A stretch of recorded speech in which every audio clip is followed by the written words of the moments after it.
நாயகா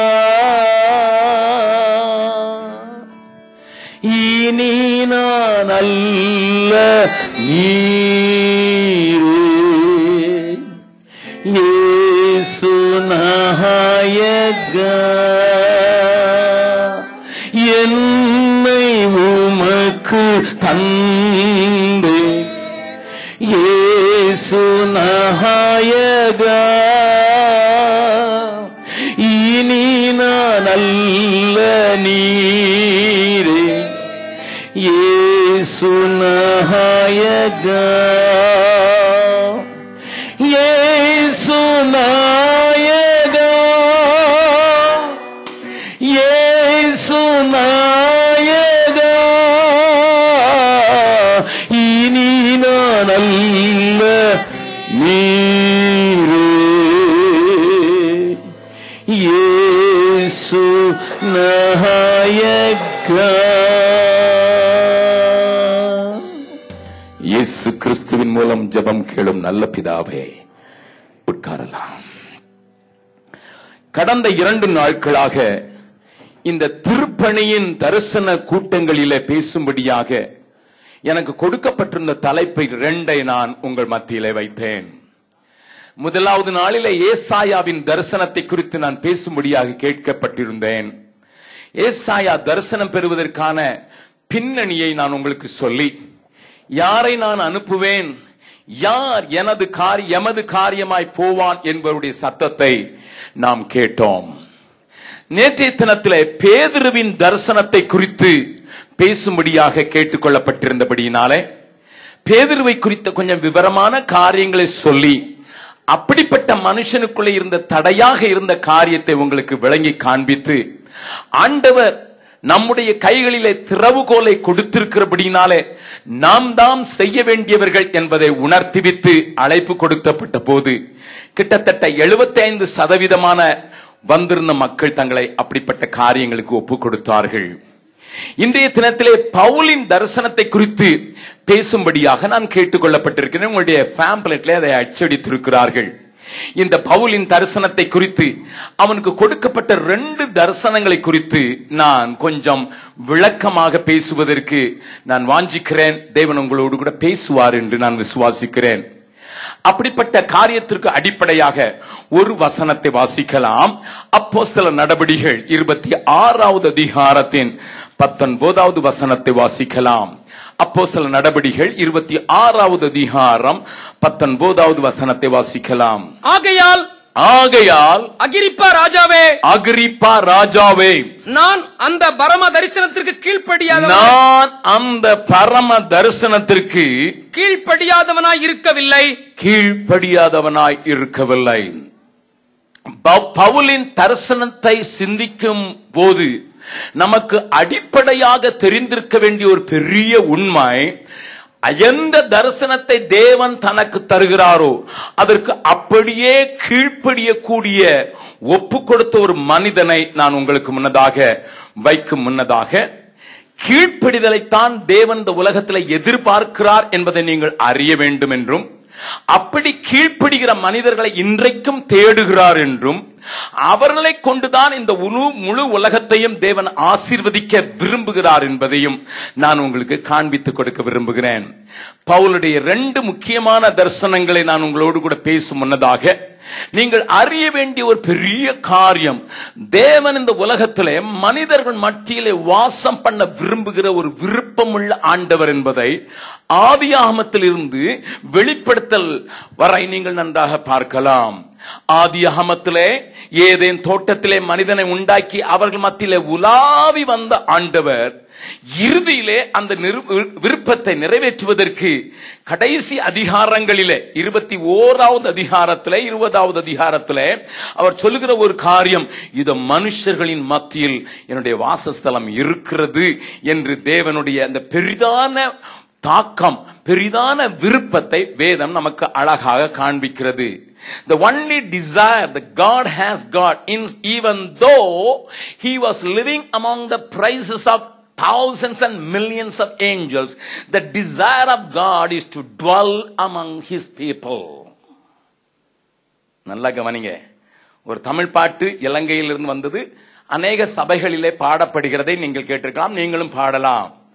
பரலோகமே உம்மை துதிப்பதால் கர்த்தாவே அங்கே வாழ்கிறீர். It is theologically a wrong song.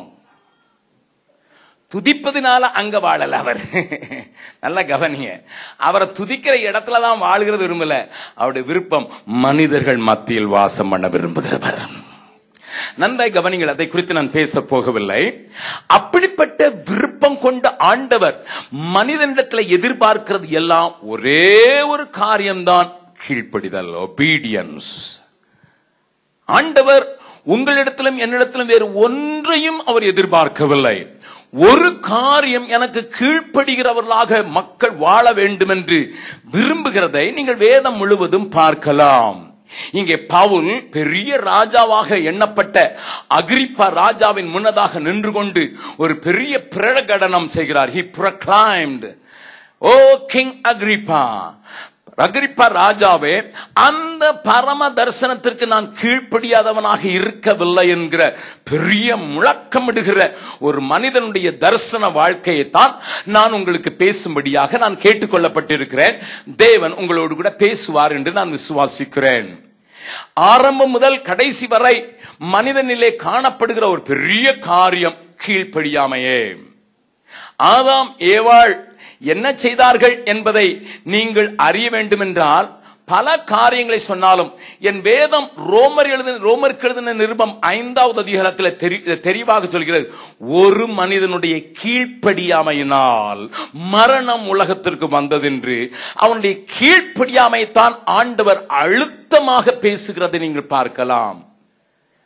அநேகர் கேட்பாங்க, ஆதாம் ஏவாள் தான் அந்த கனியை சாப்பிட்டுருவாங்கன்னு தெரியுமே, எதுக்கு ஆண்டவர் அங்க வச்சாரு? இது ஒரு பெரிய கேள்வி. ஆண்டவரையே கேள்வி கேட்கிற மாதிரி. அவருக்கு தான் தெரியுமில்ல இவன் சாப்பிடுவான்னுட்டு, மறுபடியும் எதுக்கு அந்த மரத்தை வைக்கணும்? நான் கேட்கிறேன், அவன் பிள்ளைக்கு பரீட்சை வைக்கலன்னா பாஸ் பண்ண மாட்டேன். படிச்சு கொடுக்கிறது வாத்தியாரு 1 1 2ன்னு சொல்லி கொடுத்தாரு. அது நீ 1 1 எத்தனைன்னு கேட்காட்டா அது 3ன்னு எழுதிச்சுன்னா பாஸ் பண்ணல அர்த்தம். எதுக்கு? அடுத்த கிளாஸுக்கு ப்ரமோட் பண்றது தான். தேவன் எதிர்பார்த்ததெல்லாம் அவர்கள் கீழ்ப்படிவார்களா இல்லையா என்பதை பார்ப்பதற்காகத்தான் அந்த நன்மை தீமை அறியத்தக்க மரத்தை இங்கே வைத்திருந்தார். But man failed miserably. கீழ்ப்படியாமை அவர்களை தள்ளிவிட்டது. அந்த நாளில் இருந்து இந்த நாள் வரை, I want to tell you, until 2012 AD, the Lord was longing to see people, those who obey Him. நல்ல கவனிங்க, ஆண்டவருக்கு கீழ்ப்படியக்கூடிய மக்களை தேவன் தொடர்ச்சியாக தேடி வருகிறார் என்பதை நான் உங்களுக்கு சில காரியங்களை காண்பித்து கொடுத்து விட்டு நான் பவுல் கீழ்ப்படியதற்கு காரணமாக இருந்த தரிசனத்தை நான் உங்களோடு கூட பேச விரும்புகிறேன். ஆதாம் ஏவாள் கீழ்ப்படியவில்லை என்பது உங்களுக்கு தெரியும். அந்த கீழ்ப்படியாமையின் வழியிலே வந்தவர்களை பெருக வைத்திருந்த போதிலும் ஆண்டவர் ஒரு மனிதனை தேடுகிறார். மீதமுள்ள எல்லா மனிதர்களும் கீழ்ப்படியாமை என்கிற வழியிலே போய்விட்டார்கள். ஆகையினால் தான் சத்திய வேதம் சொல்லுகிறது, 1 பேதுரு 3வது அதிகாரம், 1 Peter 3rd chapter, a beautiful verse 20 and 21, 20வது 21வது வசனத்தை வாசிக்கலாம். 1 பேதுரு 3வது அதிகாரம் 20வது 21வது வசனம். அந்த ஆவிகள் பூர்வத்திலே நோவா பேழையை ஆயத்தம் பண்ணும் நாட்களிலே தேவன் நீடிய பொறுமையோடு காத்திருந்த போது கீழ்ப்படியாமற் போனவைகள் மீதமுள்ளதை நீங்கள் படித்துக் கொள்ளலாம். நல்ல கவனிங்கள், ஆண்டவர் நோவாவின் நாட்களில் நடத்தின காரியத்தை பேதுரு அழகாக எழுதுகிறார். என்ன நடந்தது? 8 பேர் மாத்திரம் கீழ்ப்படுகிறவர்கள். முழு உலகத்திலே 8 பேர் மாத்திரம் கீழ்ப்படுகிறவர்கள், மீதமுள்ளவைகள் எல்லாரும் கீழ்ப்படியாதவர்கள். It was a very small minority, not even a minority. It is a tiny dot. It's a small bunch of people, even only one family. நல்ல கவனிங்க, ஆண்டவர் இந்த உலகத்தை அழிக்க போறேன்னு இந்த கோபத்தோடு கூட பேசுகிறார். வாசிக்கலாம். ஆதியாகமம் 6வது அதிகாரம். அங்கே சொல்லப்பட்ட சில வசனங்களை உங்களுக்கு ஞாபகப்படுத்த விரும்புகிறேன். ஆதியாகமம் 6வது அதிகாரத்தில் ஆண்டவர் சொல்கிற ஒரு காரியத்தை நீங்கள் புரிந்து கொள்ளும்படியாக வாசிக்கலாம். என்ன நடந்தது என்பதை வேதம் சொல்லுகிறது. அதை நீங்கள் படிக்க முடியாது, எல்லாவற்றையும் வாசிக்க நேரமில்லை. ஆனால் வாசிக்கலாம். 6வது வசனத்தை வாசிக்கலாம். தாம் பூமியிலே மனுஷனை உண்டாக்கினதற்காக கர்த்தர் மனஸ்தாபப்பட்டார். கர்த்தர் மனஸ்தாபப்படுகிற அளவுக்கு அக்கிரமம் பெருகிவிட்டது. The sins of men, human, become so to God himself. மனுஷனை ஏண்டா உண்டாக்குனேங்கிற லெவலுக்கு உண்டாயிற்று. அவ்வளவு பாவம். அனைவரும் தங்கள் வழிகளை கெடுத்துக் கொண்டிருந்தார்கள். பூமியில சஞ்சரித்த எல்லாரும் கெடுத்துக் கொண்டிருந்தார்கள். ஒரே ஒரு மனிதனும் அவனுடைய குடும்பத்தார் மாத்திரம் கர்த்தருக்கு கீழ்ப்படுகிறவர்களாக ஆண்டவர் அவர்களை கண்டார். உங்களுக்கு தெரியும், நோவாவும் அவனுடைய மனைவியும் அவனுடைய 3 குமாரரும் 3 மருமக்கள்மார்களும். எனக்கு இந்த ஃபேமிலியை குறித்து எப்பவுமே ஒரு பெரிய ஒரு ஷாக் உண்டு.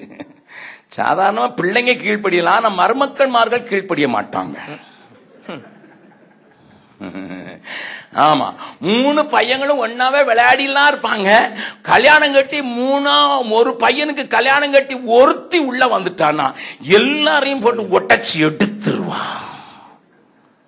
சிங்கப்பூர்லயும் நடக்கும் நினைக்கிறேன், உலகம் முழுதும் அப்படிதான் நடக்குது. அதனாலதான் யூரோப்ல திருமணம் ஆறதுக்கு முன்னாலே நீ தனியா போயிரு, அங்க போய் குளிர்த்த வச்சு இங்க வந்து கெடுத்துறாத அப்படி முதல்ல இண்டிபெண்டா விட்டுறாங்க 16 வயசுலயே. I don't want to get into the Indian culture, but that is a fact. But here is a beautiful family. எல்லாரும் கெட்டு போயிருந்தாலும், எல்லாரும் தங்களை கெடுத்துக் கொண்டிருந்தாலும், ஒரு மனிதனுடைய குடும்பத்தில் வந்த அந்த மருமக்கள் நல்லவர்களாக இருந்தாங்க.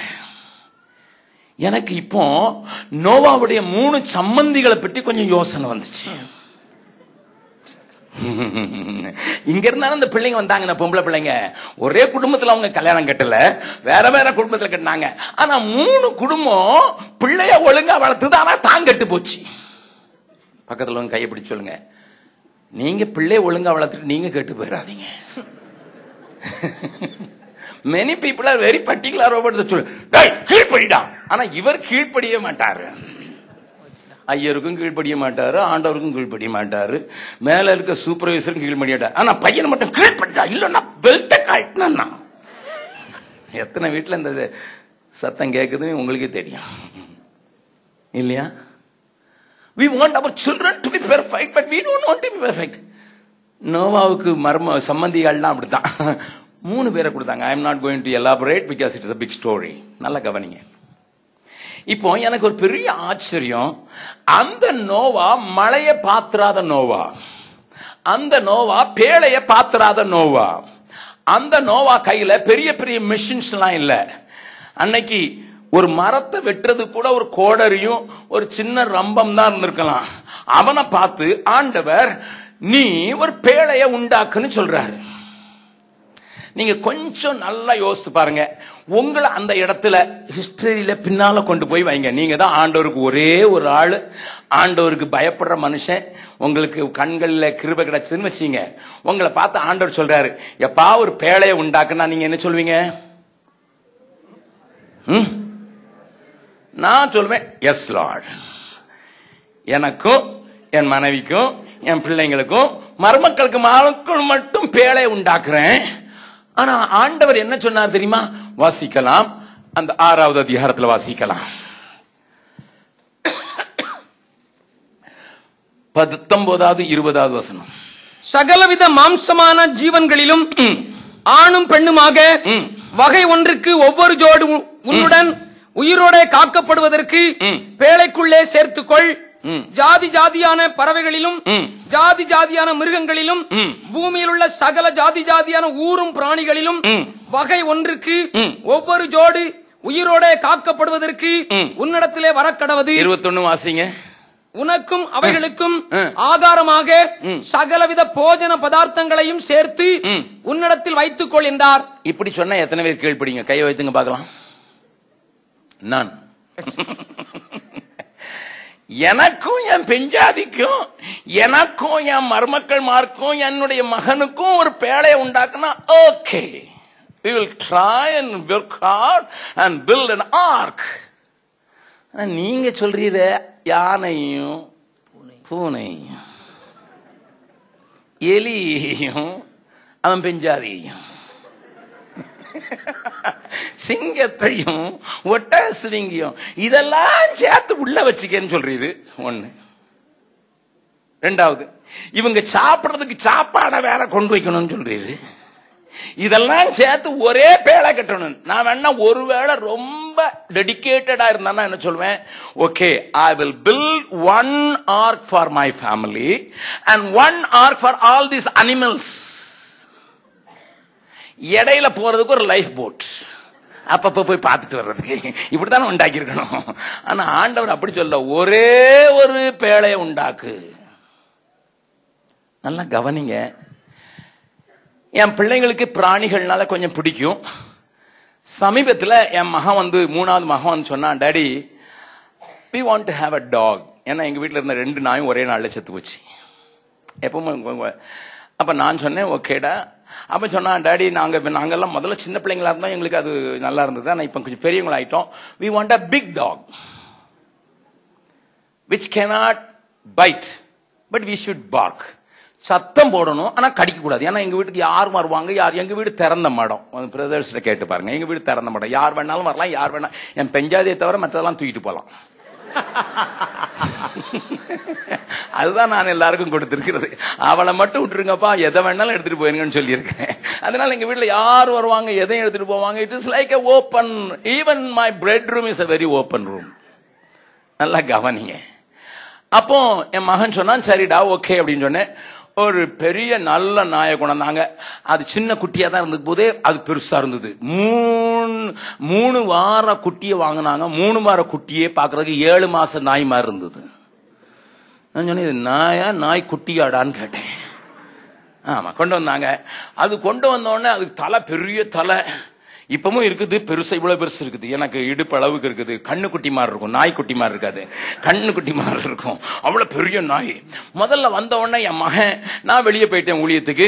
திடீர்னு வந்து பார்த்தா, அவன் ரூம்ல போய் பார்த்தா அதுக்கு ஒரு பெரிய குஷன், அதுக்கு ஒரு பெரிய பெட் எல்லாம் போட்டு பயங்கரமா வச்சிருந்தாங்க. சரி ஓகே, சில்ட்ரன் ஆர் என்ஜாயிங் அப்படின்னு சொல்லி விட்டுட்டேன்.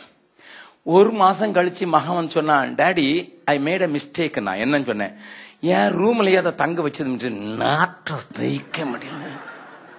It smells so bad. அதுக்கு தனியா ஒரு வீடு கட்டுங்க டாடி, கூடு கட்டுங்க டாடின்ட்டான். நான் சொன்னேன், இவ்வளோ பிரியமா வாங்கினீங்களப்பா, 1 மாசம் கூட வைக்கலையே. உடனே என்ன, ஒரு கூலர் வாங்கி, ஒரு எக்ஸாஸ்ட் ஃபேன் வாங்கி, அது காத்தெல்லாம் வெளியே அடித்து பார்த்தான். எங்க டிராயிங் ரூம் வரைக்கும் நாத்தம். வீட்டுல யாரையாவது சாப்பிட கூப்பிட்டு வந்தா அவங்க கேட்பாங்க, என்னது நீங்க சமைக்கிறீங்க, நாயா சமைக்கிறீங்கன்னு கேட்கிற அளவுக்கு நாத்தம். Just imagine. ஒரு நாய் கூட நாங்க இருக்க முடியல. இருக்கிற எல்லா மிருகத்தையும் கூட்டி கொண்டு உள்ள வச்சுக்கிட்டு, இவங்களுக்கு சாப்பாடையும் சேர்த்து வச்சுக்கிட்டு நானும் குடியிருக்கணும்னா எப்படி ஐயா? 2 ஃபேமிலி ஒரு பிளாட்ல இருந்தா என்ன நடக்கணும் உங்களுக்கு தெரியும். வேற வழி இல்லாம வேற வழி இல்லாம கொஞ்சம் வாடகை மிச்சம் இருக்குது. இப்பதான் கல்யாணம் கட்டி கூட்டிட்டு வந்திருக்கேன்னு ஃப்ரெண்டு, உங்களுக்கு ஒரு பிள்ளை தானே வச்சிருக்கேன், நீ ஒரு ரூம்ல இருக்க, நாங்க ஒரு ரூம்ல இருக்கன்னு இருக்கும்போது, டிராயிங் ரூம் யாருக்குங்கிறதும் கிச்சன் யாருக்குங்கிறதும் என்ன போராட்டம். சிங்கப்பூர்ல இட் இஸ் வெரி காமன் இல்ல? 2 ஃபேமிலி ஒன்னா இருக்கிறது அவ்வளவு போராட்டம். இதுல இவ்வளவு ஃபேமிலி. ஏன்னா நான் கொஞ்சம் யோசித்து பாக்குறேன், இமேஜின் பண்ணி பாக்குறேன். யானை பெரிய மிருகம், அதுக்கு பெரிய தும்பிக்கை, அதுக்கு ஒரு பெரிய ஹோல். இந்த எலி எங்க ஹோல் கண்டுதோ அங்க ஓடிடும். இது நடந்ததுன்னா என்ன நடந்திருக்கும்? அந்த பேழைக்குள்ள என்ன நடந்திருக்கும்? ஒரு துவாரம் இருக்குன்னு சொல்லிட்டு அது ட்ரங்குக்குள்ள ஓடி போய் இப்படி வந்து யானை கத்தி இருக்கும், என்னவா தாத்தா இங்க பாருங்க, இவன் என்ன படத்துல பண்ண பாருங்க. இது 2ஐயும் ஒண்ணா எப்படி வைக்கிறது? 2 விசுவாசிய ஒரு 100 விசுவாசி வைக்கிற சபையில எவ்வளவு ப்ராப்ளம் இவரை கேட்டாதான் தெரியும். விசுவாசின்னு சொல்ற ஆட்களையே ஒண்ணா வைக்க முடியல. இது காணா குறைக்கு யானையும் பூனையும் எலியும் கரடியும் எல்லாத்தையும் ஒண்ணா வைக்கணும். அது மாத்திரம் இல்ல, இவங்களுக்கு டாய்லெட்லாம் கழுவணும், இவங்களுக்கு நேரத்துக்கு சோறு கொடுக்கணும். Will anyone obey? Come on. It's very difficult, sir. ஆனா அடுத்த வசனத்தை வாசிங்க பார்க்கலாம். நோவா அப்படியே செய்தான். தேவன் தனக்கு கட்டளையிட்டபடியெல்லாம் அவன் செய்து முடித்தான். கட்டளையிட்டபடி எல்லாம் செய்தான். கரங்களை தட்டி ஆண்டவருக்கு மகிமை செலுத்தலாம். What a obedient man. முழு உலகத்தையும் அழிக்கும் போது இந்த மனுஷனை ஆண்டவரை அழிக்க முடியாதையா? பக்கத்துல கை பிடிச்சவங்க, முழு சிங்கப்பூரையும் அழிச்சாலும் நீ மட்டும் கீழ்ப்படியதா இருந்தா ஒன்னும் ஆண்டவர் அழிக்கவே முடியாது. Hallelujah. Such a wonderful obedient person Noah. எனக்கு இன்னொரு ஆச்சரியம் என்ன தெரியுமா? 3 பையங்களும் கல்யாணம் கட்டியிருக்கான் புதுசா. என்ன மருமக்கள் மாதிரி இருக்காங்க. 120 வருஷம் பேழை கட்டினான். 120 years. It took 120 years. ஆனா 120 வருஷம் பிள்ளை பெறாம இருந்தாங்க. ஹலோ, பேழையை விட்டு வெளியே வந்தவர் தான் ஐயா பிள்ளை பெத்தாங்க. கல்யாணம் கட்டிட்டு எப்படி ஐயா பிள்ளை பெறாம இருக்கணும்? போன மாசத்துக்கு முந்தின மாசம் தமிழ்நாட்டுக்கு போயிருந்தேன். ஒரு அம்மா வந்து ரொம்ப ஜோமன்னும் பிரதர் அப்படின்னாருங்க. என்னன்னு கேட்டேன். என் பிள்ளைக்கு கல்யாணம் ஆகி 80 நாள் ஆச்சு. நல்லது அப்படின்னேன். இன்னும் ஒன்னையும் காணும். 80 நாளையே பிள்ளைய தேடுற ஆட்கள். நான் சொன்ன பிள்ளை பெறதுக்கு 10 மாசம் வெயிட் பண்ணுங்க அப்படின்னு. I am not joking. It happened in Tuticorin. எங்க ஊர்ல நடந்த கதையதான் சொல்றேன். பெரிய பிரேயர் ரிக்வெஸ்ட். என்ன பிரேயர் ரிக்வெஸ்ட்? 80 நாள்ல பிள்ளை பார்க்கணுங்கிறாங்க. 120 வருஷம் பிள்ளை பார்க்காம எப்படி இருக்கிறது?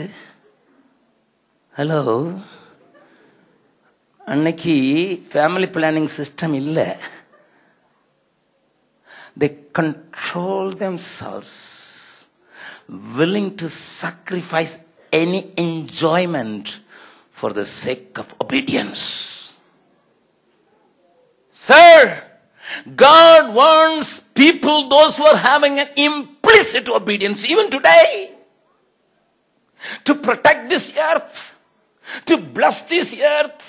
இந்த பூமியை ஆசீர்வதிப்பதற்கு, இந்த பூமியை காப்பதற்கு ஆண்டவர் தேடுகிற மனுஷன் எல்லாம் அவர் கட்டளையிட்டபடியே கீழ்ப்படுகிறது.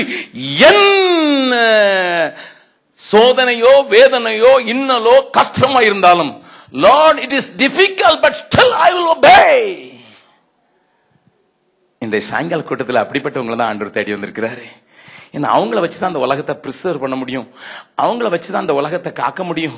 அவங்கள வச்சுதான் அந்த உலகத்தை ஆண்டவர் ரட்சிக்க முடியும். அவங்கள வச்சுதான் அந்த உலகத்துல ஆண்டவர் தன்னுடைய கிரியையை நடப்பிக்க முடியும். இந்த உலகத்தை ஆசீர்வதிக்க முடியும். நல்லா கவனிங்க, நல்லா கவனிங்க. I am so surprise. அநேக நேரங்கள் இந்த அதிகாரத்தை வாஸ்து அழுதுருக்கேன். whether you believe it or not. Whenever I meditate upon this chapter, I cry. Lord, நான் அந்த இடத்துல இருந்து நான் எப்படி இருந்திருப்பேன்னு யோசித்து பார்க்கிறேன். முடியல. வீட்டுல 3 பிள்ளை பிறந்த உடனே கலாட்டா பண்ண ஆரம்பிச்சது. இதையே மேனேஜ் பண்றது பெருசா இருக்குது. But the whole family was on the job just because they want to obey God. Singapore ஆசீர்வதிக்கப்படணும்னு நினைக்கிறீங்களா? இந்த உலகம் சிங்கப்பூர் மூலமா ஆசீர்வதிக்கப்பட வேண்டும் என்று விரும்புறீங்களா? உங்க சபை ஆசீர்வதிக்கப்பட முடியுங்களா? ஒண்ணு செய்யுங்க. ஆண்டவரே, எவ்வளவு கஷ்டமானாலும் நான் உபயோக பண்ணுவேன். ஆண்டவரே, நீங்க சொல்றதுக்கு கீழ்ப்படியும் ஒப்பு கொடுத்து பாருங்க. There will be a great revival, breakthrough. அதனாலதான் ஆண்டவர் சொல்லும் போது சொன்னார் அப்போஸ்தலர்ல, கீழ்ப்படுகிறவர்களுக்கு தந்தருளின பரிசுத்த ஆவி. அல்லேலூயா. நம்ம கீழ்ப்படியாம கொஞ்சம் பேர் தருதலையா தெரியறான். அவனுக்கும் பரிசுத்த ஆவின்னு சொல்றான்னு குதிக்கிறானா? எனக்கு தெரியாது அது என்ன ஆவின்னு. கீழ்ப்படுகிறவர்களுக்கு தந்தருளின பரிசுத்த ஆவி. நல்லா கவனிங்க. சரி, அந்த மனுஷனுடைய கதை நமக்கு தெரியும். I want to switch on to Abraham. ஆபிரகாமுடைய ஸ்பெஷாலிட்டி என்னையா? விசுவாசம் மாத்திரம் இல்ல. வாசிக்கலாம் எபிரேயர் 11வது அதிகாரம் எபிரேயருக்கு எழுதின நிருபம் 11வது அதிகாரத்துல ஆபிரகாமை குறித்து சொல்லப்பட்டிருக்க ஒரு குறிப்பை நான் உங்களுக்கு காண்பித்துக் கொடுக்க விரும்புகிறேன். கொஞ்சம் வேகமாகவே நாம் பார்க்க கர்த்தர் உதவி செய்வாராக. Hebrews 11th chapter verse 8. விசுவாசத்தினாலே ஆபிரகாம் தான் சுதந்திரமாக பெறப்போகிற இடத்திற்கு போகும்படி அழைக்கப்பட்ட போது கீழ்ப்படிந்து தான் போகும் இடம் இன்னதென்று அறியாமல் புறப்பட்டு போனான். It's not only faith. Another aspect, another element is very strong. கீழ்ப்படிந்து. The first man obeyed God in difficult situation. முதலாவது நோவா மிகவும் கடினமான ஒரு காரியத்திலே கர்த்தருக்கு கீழ்ப்படிந்தான். ஆபிரகாம் டேஞ்சரான காரியத்தை கீழ்ப்படிந்தான். அவன் போன ஊர்ல எப்படி தெரியுமா சொல்லட்டுமா? அவன் போன ஊர்ல இவன் எதுக்கு தெரியுமா நீ என்னைய தங்கச்சின்னு நான் சொல்லுவேன், நீ சத்தம் காட்டாம இருக்கணும்னு சொன்னது? சொல்லுங்க சொல்லுங்க. நீங்க எல்லாம் பைபிள் படிப்பீங்கல்ல? எதுக்கு தெரியுமா? ஏய், நான் போற இடத்துல நான் உனக்கு சகோதரன், உனக்கு அண்ணன் சொல்லணும், நீ எனக்கு தங்கச்சின்னு நான் சொல்லுவேன், நீ சத்தம் கட்டாம இருக்கணும்னு சொல்லி மனைவியே பார்த்து ஆபிரகாம் சாராளை பார்த்து சொன்னதுக்கு காரணம் என்ன தெரியுமா? அவன் சொன்ன ரீசன் என்ன? நம்ம போற இடத்துல ஒன்னிய உயிரோடு வச்சு என்னைய கொன்றுவானுங்க, அதனால தங்கச்சின்னு சொல்லணும். அப்ப எப்படிப்பட்ட ஊருக்கு போறான்? ஆபத்து மட்டும் இல்ல, உயிருக்கே ஆபத்து உள்ள இடம். நம்மகிட்ட சொன்னா என்ன சொல்லுவோம்? என்னைய உயிரோடு விட்டு அவளை கொன்னா பரவாயில்ல. She is a thorn to me. நான் வேற கல்யாணம் கட்டிக்கலாம் அப்படிதானே சொல்லியிருப்பீங்க. கொஞ்சம் பேர் மொழியை பார்த்தா அப்படிதான் தெரியுது. நல்ல கவனிங்க. ஆபிரகாம் அழைக்கப்பட்ட தேசத்துக்கு போகும்போது அவனுக்கு தெரியும், அவன் சொல்ற ஒரு வார்த்தை மறுபடியும் சொல்ற வார்த்தை நான் உங்களுக்கு ஞாபகப்படுத்த, வீட்டுல போய் படிச்சீங்க. இந்த இடத்தில் தெய்வ பயம் இல்லை என்று காண்கிறேன். There is no fear of God. That is why that can be an danger to my life. என்னுடைய வாழ்க்கைக்கு அது பெரிய ஆபத்தை உண்டாக்கிறோம். அதனால நீ என்னைய நான் உன்னை தங்கச்சின்னு சொல்றமா? Sir, Abraham obeyed God not only implicitly but in the midst of dangers. The midst of dangers. You ask my wife what kind of people we were living in. Many times. நாங்க ஒரு இடத்துல ஊழியத்தை ஆரம்பிக்கிறதுக்கு ஒரு குடும்பத்தை திருநெல்வேலியிலிருந்து கொண்டு வந்திருந்தோம். அவங்க கையில ஒரு சின்ன பிள்ளை 7 மணிக்கு மடியில வச்சு தாய் சோறு ஊட்டிக்கிட்டு இருந்தாங்க. புதுசா வந்திருந்தாங்க மிஷினரியா, 6 மாசம் கூட ஆகல. திடீர்னு வந்தாங்க 4 பேர், துப்பாக்கி காட்டினாங்க, பிள்ளை கையில இருந்து பிடிச்சிட்டு ஓடிய போனாங்க. போற வழியில அப்பா பின்னால ஓடினாரு, டே எங்க பிள்ளை அப்படின்னு சொன்னாரு. அப்ப அவங்களுக்கு சரியா ஹிந்தி கூட தெரியாது. உடனே அவங்க சொன்னா 50 lakhs கொண்டு வந்தா பிள்ளை பார்க்கலாம், இல்லைன்னா போறான்ட்டு இருட்டுக்குள்ள போயிட்டான். நல்லா கவனிங்க. Kidnapping was an industry in Bihar. ஆமா, கிட்னாப்பிங் ஒரு இண்டஸ்ட்ரி. 6 மாசம் தான் இருந்தது, புது இடம். உடனே எனக்கு ஒரு போன் வந்துச்சு, நான் அங்க ஒண்ணு அடிச்சு பெறணும் உடனே எல்லாரும் என்னைய பிடிச்சாங்கன்னு, நீங்க போயிடாங்க, பிள்ளைக்கு 50 லட்சம் கேட்கறான், உங்களுக்கு 5 கோடி கேட்பான், உங்களை பிடிச்சிட்டு போயிட்டான்னு நாங்க என்ன செய்யறதுன்னு சொன்னாங்க. But I went there. நான் எதுக்கு சொல்றேன்னா, but by the grace of God after 1 week அந்த பிள்ளையை நாங்க பத்திரமா கொண்டு வர கர்த்தர் உதவி செய்தார். போலீஸ் எங்களுக்கு உதவி செய்ய முடியல. 2-3 நாள் தேடி பார்த்தோம், ஒண்ணுமே ட்ரேஸ் கிடைக்கல. இந்த புதிய தம்பதியர்கள் எனக்கு ஒரு வார்த்தை சொன்னாங்க. என்ன சொன்னாங்க தெரியுமா? அண்ணே, 5 காசு காணிக்க பணத்துல என் பிள்ளையை காப்பாத்துறதுக்கு செலவழிக்க கூடாது. Even if we lose our boy, no problem. அதுதான் தேவ சித்தம். என் பிள்ளைய நாங்க அப்படிதான் இழக்கணும்னா பரவாயில்ல. ஒரே பிள்ளை, முதல் பிள்ளை, ஆண் பிள்ளை, கையில இடுப்புல சோறு ஊட்டிக்கிட்டு இருக்கும்போது பிடிங்கிட்டு போயிட்டான். மிஷனரிஸ் ஒப்பு கொடுத்திருந்தவங்க சொன்னாங்க, 5 காசு, you should not spend even $1 for saving my child. அவன் 50 லட்சம் கேட்கிறான், 50 lakhs, 5 million rupees கேட்கிறான். 3வது நாள் நான் முழங்கால் போட தான் முடிஞ்சது. போலீஸ் எங்களுக்கு உதவி செய்ய முடியல. ஆண்டவர் சொன்னா, நான் உனக்கு ஆளை கொடுத்துருக்கேன்னுட்டு. எங்க ஆண்டவர் ஆளை கொடுத்துருக்கேன்னா, என் கூட ஊழியம் செய்யற 3 பேருடைய முகத்தை ஆண்டவர் காட்டினாரு. அவங்க 3 பேரும் அதுக்கு முன்னால கிட்னாப்பிங் இண்டஸ்ட்ரியில இருந்தவங்க, இப்ப பாஸ்டர் ஆயிட்டாங்க. அவங்க 3 பேரையும் நான் கூப்பிட்டு சொன்னேன், எப்பா எனக்கு தெரியாது, நீ பிள்ளைய கொண்டு வரணும்ட்டு. 2வது நாள் பிள்ளை எங்க இருக்குன்னு கண்டுபிடிச்சான். பாம்பின் கால். 1வது வாரம் பிள்ளைய சேதம் எல்லாமே எங்க கையில வந்துச்சு, வித்வுட் ஸ்பெண்டிங் எ சிங்கிள் பாய். நல்ல கவனிங்க. நீ கொஞ்சம் யோசிச்சு பாருங்க, மிஷனரி ஊழியம் தானே, மிஷன் கன்வென்ஷன் தானே. ஐயா இல்லையா, it is entering into a dangerous zone. நான் இப்படி நிறைய காரியங்களை சொல்லிக்கிட்டே போலாம். என் மனைவிக்கு அடிக்கடி போன் வரும், உங்க வீட்டுக்காரர் இன்னைக்கு 10 மணி ட்ரெயின்ல வராரு, நாங்க ட்ரெயின்ல இருந்தே கடத்தி கொண்டு போயிருவோம். முதல் தடவை கேப்பா, வச்சிருவா. 2வது தடவை கேப்பா, சில நேரம் லெட்டர் வரும். 3வது தடவை என் மனைவி சொல்லிடுவா, அவரை கொண்டு போய் சமாளிக்க முடியும்னா சமாளிச்சுக்கொள். அதுக்கு பிறகு என்னை எதுக்கு பிடிச்சிட்டு போறா, இந்த ஆளை என்னையாலே சமாளிக்க முடியல,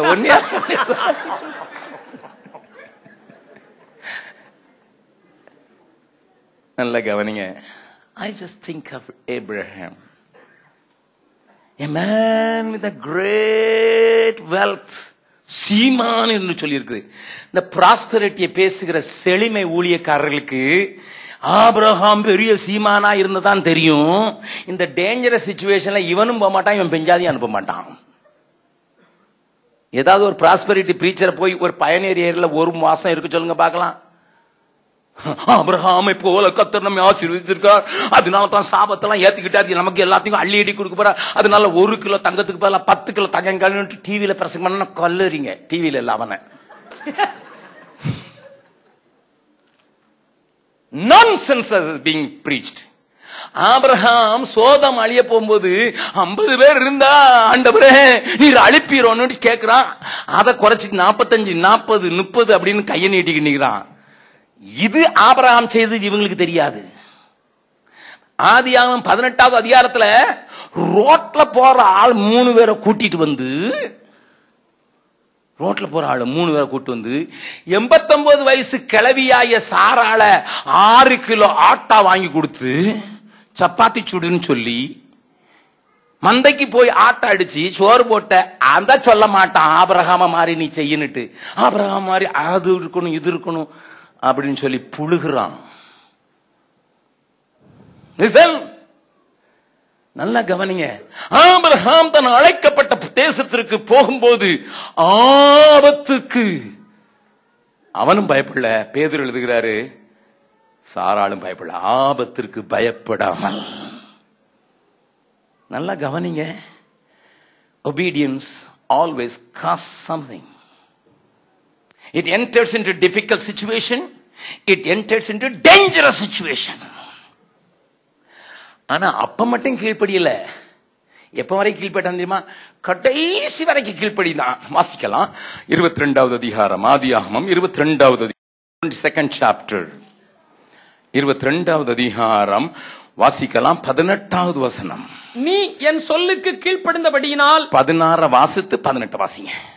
நீ உன் புத்திரன் என்றும் உன் ஏகசுதன் என்றும் பாராமல் அவனை ஒப்பு கொடுத்து இந்த காரியத்தை செய்தபடியால் நீ என் சொல்லுக்கு கீழ்ப்படிந்தபடியால் உன் சந்ததிக்குள் பூமியில் உள்ள சகல ஜாதிகளும் ஆசீர்வதிக்கப்படும் என்றும் என் பேரில் ஆணையிட்டேன் என்று கர்த்தர் சொல்லுகிறார் என்றார். ஆமென். நீ எனக்கு கீழ்ப்படிந்ததனால, because of your obedience I am going to bless the whole world. My dear young man, my dear young sister, listen carefully, because you are going to be obedient, you are going to be a blessing for the whole world. That's what Abraham. நல்ல கவனிங்க. Abraham தன்னுடைய குமாரனை பலியிட கொடுக்கும் போது ஆபிரகாமுக்கு என்ன வயது தெரியுமா?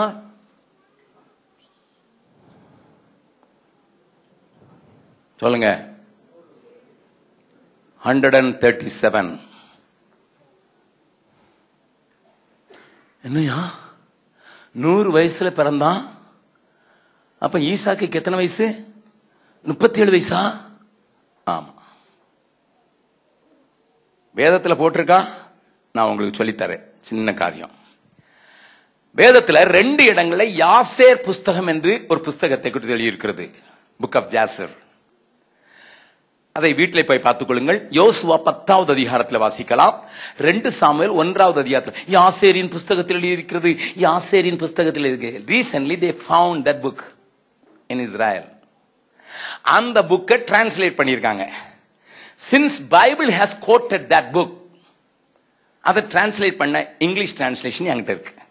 If you want I can give a copy. Jasher புஸ்தகம். அதுல எல்லா கதையும் எழுதிட்டே வர்றாங்க.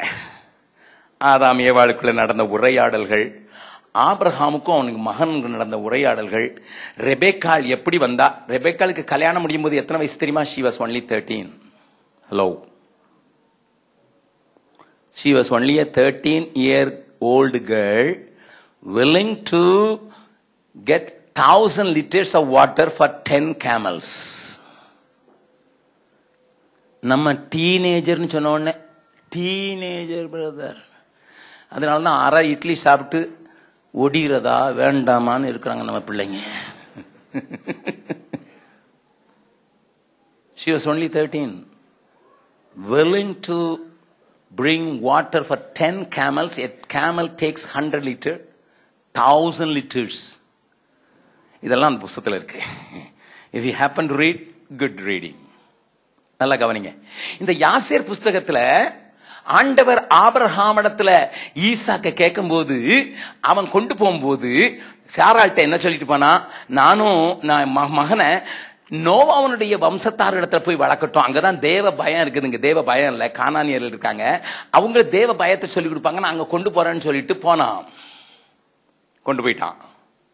கொண்டு போகும்போது இங்க சாத்தான் ஒரு கிழவன் ரூபத்துல வந்து சாராள்கிட்ட சொன்னா, உன் புருஷன் உன் மகனை பலியிட கொண்டு போறான் அப்படின்ட்டு. அதை செக் பண்றதுக்கு சாராள் பிரயாணம் பண்ணி அந்த நோவாவின் புத்திரர் இருந்த எப்ரோனுக்கு போனாள். அங்க ஆண்டவர் அவருடைய குழப்பத்தை பார்த்த உடனே அவளுக்கு காட்சி அளித்து, உன் புருஷன் பலியிடல, அவங்க திரும்ப வர்றாங்கன்னு சொன்ன ஆனந்தத்துல ஹார்ட் அட்டாக்ல செத்து போனான். இப்ப வாசிங்க 23வது அதிகாரம். ஆதியாகமம் 23வது அதிகாரம் வாசிக்கலாம். 1வது வசனம். சாராள் 127 வருஷம் உயிரோடு இருந்தாள். இவ்வளவே சாராளுடைய வயது. கானான் தேசத்தில் உள்ள எபிரோன் என்னும் கீரியாத் அர்பாவிலே சாராள் மரித்தாள். நல்லா கவனிங்க. இப்போ அதுக்கு முந்தின வசனத்துல 19வது அதிகாரத்தின் பின் வசனத்தை வாசிங்க. 22வது அதிகாரம் 19வது வசனத்தின் பின் பகுதியை வாசிங்க. 22:19. ஆபிரகாம் தன் வேலைக்காரஇடத்துக்கு திரும்பி வந்தான். ஆபிரகாம் பெயர் சபாவிலே குடியிருந்தான். எங்க குடியிருந்தான்? ஆனா 23:2 எங்க செத்தா? எபிரோன். அதனாலதான் 3வது வசனம் சொல்லிருக்கு, ஆபிரகாம் பிரேதம் இருந்த இடத்துக்கு வந்து அழுதான். அவளுக்கு 90 வயசா இருக்கும்போது ஈசாக்கு பிறந்தான். இப்ப மரிக்கும் போது 127 வயசு. அப்ப ஈசாக்கு எத்தனை வயசு? 37 வயசு. நம்ம 10 வயசு பிள்ளைய கீழ்ப்படிய பண்றதுலயே பெரிய பாடா இருக்குது இல்ல? எனக்கு ஒரு இன்சிடென்ட் சொல்லுவாங்க எப்பவும். ஒரு பையன் சத்தம் போட்டுக்கிட்டே இருந்தான், 6 வயசு பையன். டை, அவன் சேர்ல, டைனிங் சேர்ல ஏறி நின்று குதிச்சுக்கிட்டு இருந்தான். அப்பா சொன்னார், உட்கார்றா. மாட்டேன் டாடி, நோ டாடி அப்படின்னா. அவர் டை கொன்னுருவேன், தோலை உரிச்சிருவேன் அப்படின்னு பயந்து போய் உட்கார்ந்துட்டான். Now you know what is obedient அப்படின்னு கேட்டாரு. அவன் சொன்னான், daddy I am sitting on the chair but inside I am standing. உள்ள நெழும்புதான் நேரம் தான். பக்கத்துல கையை பிடிச்சு சொல்லுங்க, பையை பிடிச்சு சொல்லுங்க, உங்களை பற்றி தான் சொல்றாங்க. உங்க கதையே தான் பாக்குறதுக்கு தான் இங்கதான் இருக்கிறீங்க. ஆனா பாரிஸ் போயிட்டீங்க இப்பமே இல்ல, ஸ்டாண்டிங் இன்சைட். நல்லா கவனிங்க, நல்லா கவனிங்க. ஆபிரகாமுடைய கீழ்ப்பிடிதல் இறுதியிலும் இருந்தது. ஆரம்பத்திலும் இருந்தது, இறுதியிலும் இருந்தது. இப்பொழுது அவனுடைய குமாரனுடைய கீழ்ப்படிதல் 37 வயசுல அப்பா கெட்டி பலிபீடத்துல வைக்கும் போது இருந்தது. அந்த யாசேர் புஸ்தகத்துல என்ன போட்டிருக்கு தெரியுமா? யாக்கோபு ஈசாக்கு அப்பாட்ட சொல்றான், அப்பா நல்லா இறுக்கமா கட்டிருங்க, ஏன்னா நீங்க கத்திய ஓங்கும் போது ஒருவேளை லேசனா அசைஞ்சிட்டனா என் பலிய ஆண்டவர் ஏற்றுக்கொள்ளாம போயிருவாரோ, நல்லா கேட்டுங்கப்பா. That was the obedience of Isaac. அப்ப இந்த உலகம் ஆசீர்வதிக்கப்படுவதற்கு யாரதான் தேடுறாரு சொல்லுங்க, சொல்லுங்க.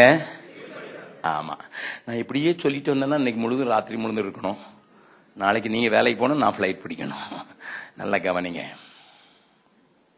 கர்த்தர் உங்களோடு கூட பேசுகிறார். God always look for somebody to obey him. இப்போ பவுலுடைய கீழ்ப்படிதலை குறித்து பார்ப்பதற்கு அவனுக்கு தந்த முதலாவது தரிசனத்தை பார்க்கலாம். பவுலை குறித்து உங்களுக்கு தெரியுமா? அவன் சவுலாக இருந்த போது கிறிஸ்தவர்களை வெறுத்தவன்.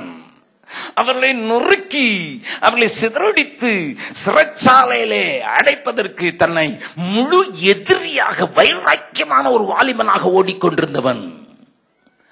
ஆண்டவர் அவனுக்குள் ஒரு காரியத்தை பார்த்தார்.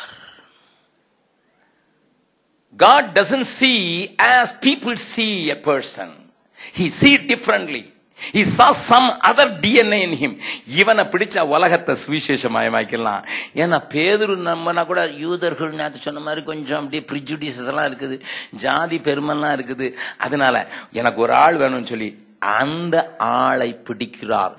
சவுக்கையாக உபயோகப்படுத்தப்பட்டவனை ஆண்டவர் எடுத்து தனக்கு உபயோகமுள்ள மனுஷனாக மாற்றுவதற்கு தமஸ்குவுக்கு போகும் வழியிலே சடிதி ஒளியிலே அவனை சந்திக்கிற கதை உங்களுக்கு தெரியும்.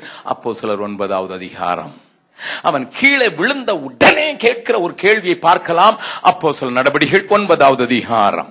அப்போஸ்தலர் நடபடிகள் 9வது அதிகாரத்துல அவனுடைய முதல் கேள்வியை நான் உங்களுக்கு காண்பித்துக் கொடுக்க விரும்புகிறேன். தயவு செய்து அதை பாருங்கள். 5வது வசனத்தையும் 6வது வசனத்தையும் வாசிக்கலாம். அதற்கு அவன் ஆண்டவரே, ஆண்டவரே, நீர் யார் என்றான். நீர் யார் என்றான். அதற்கு கர்த்தர், நீ துன்பப்படுத்துகிற இயேசு நாதே, முள்ளில் உதைக்கிறது உனக்கு கடினமாம் என்றான். அவன் நடுங்கி திகைத்து ஆண்டவரே, நான் என்ன செய்ய சித்தமாயிருக்கிறீர் என்றான். Here is a person who submitted himself totally. நான் என்ன செய்ய சித்தமாயிருக்கிறீர் ஆண்டவரே? What do you want me to do? நல்லா கவனிங்க. ரட்சிக்கப்பட்டிருக்கேன்னு சொல்றவங்க வாயிலிருந்து வர வேண்டிய முதல் ஜெபம் இதுதான். ரட்சிக்கப்பட்டேன்னு யாராவது சொன்னா அவங்க வாயிலிருந்து வர வேண்டிய முதல் ஜெபம், ஆண்டவரே நான் என்ன சித்தமாயிருக்கிறீர். என் புக்கை வாங்கி படிச்சு பாத்தீங்கன்னா தெரியும். ஆண்டவர் என்ன ரட்சித்த போது நான் என்ன ஜெபம் பண்ணேங்கிறத அதில் எழுதியிருக்கேன். ஆண்டவர் எனக்கு என்ன பதில் சொன்னார் என்பதையும் எழுதியிருக்கிறேன். நல்லா கவனிங்க. If you are really saved by the grace of God, if you are really seen the cross of Calvary, if you have really mean business with God, then the first question arise from your heart will be this: Lord, what is your will about me? என்னை குறித்து உங்கள் தீர்மானம் என்ன? நான் என்ன செய்ய வேண்டும் என்று சித்தமாயிருக்கிறீர் என்று கேட்பீர்கள். ஆண்டவர் அவனை குறித்து சொன்ன காரியத்தை கொஞ்சம் பாருங்கள், வாசிக்கலாம். எல்லாவற்றையும் பார்ப்பதற்கு நேரமில்லை, வாசிக்கலாம். 15வது வசனம் வாசிக்கலாம். அதற்கு கர்த்தர், நீ போ. அனனியாவிடத்தில் சொல்லுகிறார் அவனை குறித்த தீர்மானத்தை. நீ போ. அவன் புறஜாதிகளுக்கும் ராஜாக்களுக்கும் இஸ்ரவேல் புத்திரருக்கும் என்னுடைய நாமத்தை அறிவிக்கிறதற்காக நான் தெரிந்து கொண்ட பாத்திரமாயிருக்கிறான். This was the answer, because ஆண்டவர் நேர சவுல்கிட்ட சொல்ல, நீ பட்டணத்துக்குள்ள போ, அனனியாங்கிற ஒரு மனுஷன் வருவான், அவன் சொல்லுவான்னு சொன்னாரு. அவனுக்கு ஆண்டவர் சொல்லுகிறாரு, என்ன சொல்றாரு? சவுல் என்கிற ஒரு மனுஷன் வருவான், அவன்கிட்ட சொல்லும். அவன் யார்? இஸ்ரவேலுக்கு மாத்திரம், புறஜாதிகளுக்கு என்னை அறிவிக்கிறவனும் ராஜாக்களுக்கு முன்னதாக நிற்பதற்கு நான் தெரிந்து கொள்ள பார்த்த பாத்திரம். உங்களை யாராவது பார்த்து, you will stand before kings of this world, prime ministers of this world, presidents of this world, like Obama அப்படின்னு சொன்னாங்கன்னா நீங்க என்ன சொல்லுவீங்க? ஆண்டவரே, நான் என்ன செய்யுமா, நான் உன்னை ஒபாமா முன்னால நிறுத்துவேன், மன்மோகன் சிங் முன்னால நிறுத்துவேன், பிரணாப் முகர்ஜி முன்னால நிறுத்துவேன், உங்க சிங்கப்பூர் ஆளுத்து எனக்கு தெரியாது, அவர் முன்னாலாம் நிறுத்துவேன் அப்படின்னு சொன்னா நீங்க என்ன சொல்லுவீங்க? Thank you Lord. Oh, what a God I serve. What a Jesus I found. இது எனக்கு முன்னாலே தெரியும் ஆண்டவரே. என்ன ஆசீர்வதிக்கத்தான் அந்த சபைக்கு கொண்டு வந்தீரு. என்ன ஆசீர்வதிக்கத்தான் சித்தம். என்னை பெரிய ஆளாக்கி, பெரிய வீடு வாங்கி வச்சு, எனக்கு சிட்டிசன்ஷிப் கொடுத்து, எனக்கு PR கொடுத்து, எனக்கு எல்லா ஆறும் கொடுத்து.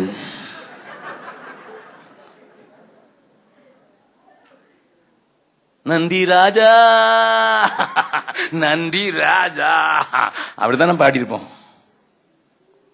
ஆனா அடுத்த வசனத்தையும் வாசித்துருங்க. அவன் என்னுடைய நாமத்து நிமித்தம் எவ்வளவாய் பாடுபட வேண்டும் என்பதை. எவ்வளவாய் பாடுபடணும்? இவ்வளவாய்னு சொல்லியிருந்தான்னா இவ்வளவுதான். எவ்வளவாய் பாடுபட வேண்டும் என்பதையும் நான் அவனுக்கு காண்பிப்பேன் என்றார். நல்ல கவனிங்க ஐயா, நல்ல கவனிங்க. Here is a person who asked a question. ஆண்டவரே, நான் என்ன செய்ய சித்தமா இருக்கிறேன்? ஆண்டவர் சொல்றார், இவனை ராஜாக்களுக்கு முன்னால நிறுத்த போறேன், பெரிய தேசங்களுக்கு எடுத்து செல்ல போறேன். He will have flight tickets for Paris. He will have his breakfast at Tokyo and lunch in Paris and dinner in Los Angeles. Hallelujah. God has chosen me for an international. அப்படித்தான் சொல்லியிருப்போம்.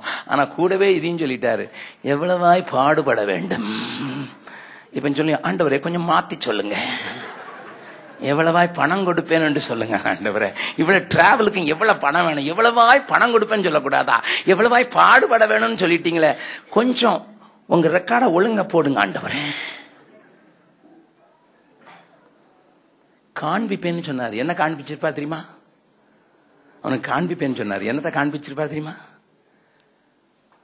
அவன் எருசலேமில் போய் ஒரு ஞான திருஷ்டி அடைந்த போது அவனுக்கு ஒரு தரிசனம் கொடுக்கிறார். வாசிக்கலாம் 22வது அதிகாரம். அப்போஸ்தலர் 22வது அதிகாரம். Listen, the beautiful Bible. I enjoy my Bible like anything. படிங்க, நல்லா கவனிங்க, வாசிங்க. 14வது வசனத்தையும் 14வது வசனம் முதல்ல வாசிங்க. 22 Acts 22:14. அப்பொழுது then 17 onwards. அப்பொழுது அவன் நம்முடைய முன்னோர்களின் தேவனுடைய திருவுளத்தை நீ அறியவும், நீதிபரரை தரிசிக்கவும், அவருடைய திருவாய் மொழியை கேட்கவும்,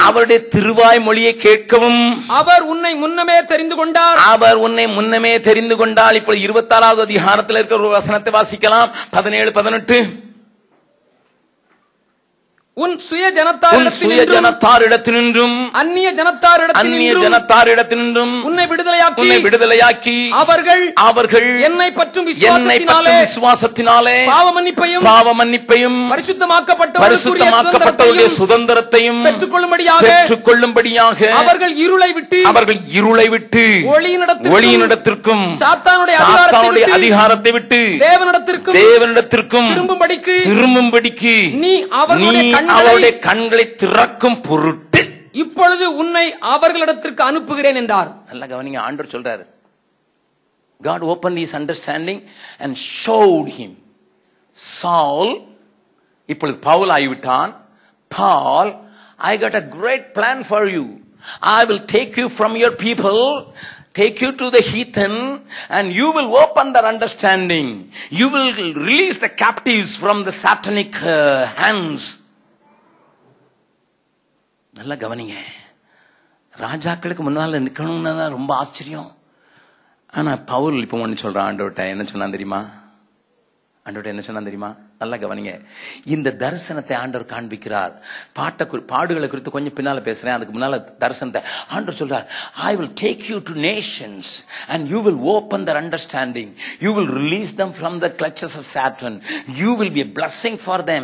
You will be a blessing for the whole nations ன்னு சொல்லிட்டு இருக்கும்போதே பவுல் ஒன்னு சொல்றான். என்ன சொல்றான்? 22வது அதிகாரம் மறுபடியும் திருப்புங்க, இந்த ரெண்டையும் சேர்த்து வாசிக்க வேண்டும். அதனால தான் நான் உங்களுக்கு சொல்லிக்கிறேன். வாசிக்கலாம் 19வது வசனம்.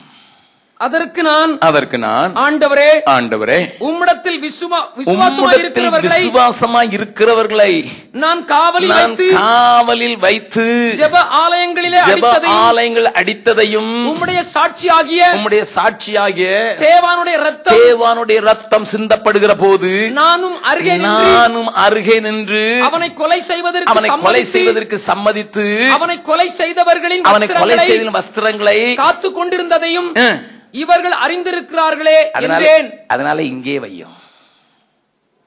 Everybody knows me. Everybody knows my atrocities. Everybody knows my things. So I want to be here because I will be a powerful tool among my people. நல்ல கவனிங்க. முதல்ல சொன்னா நீர் என்ன சித்தமா இருக்கிறீர்னுட்டு, ராஜாக்கள் முன்னதாக தேசங்கள் எல்லாம் உபயோகப்படுத்த போறேன்னு சொன்னாரு. ஆனா இப்ப அவனுக்குள்ள கொஞ்சம் சொந்த ஆசை வருது. Lord, I can be an effective tool in Singapore itself. Because everybody knows நான் எப்படி கிழிஞ்ச சட்டை போட்டுக்கிட்டு தெரிஞ்சேன், எப்படி ட்ரக் அடிச்சுக்கிட்டு தெரிஞ்சேன், எப்படி குண்டனாக தெரிஞ்சேன், எல்லாரும் அடிச்சுக்கிட்டு ஷாப் எல்லாம் லூட் பண்ணது எல்லாருக்கும் தெரியும். I will be an effective tool here.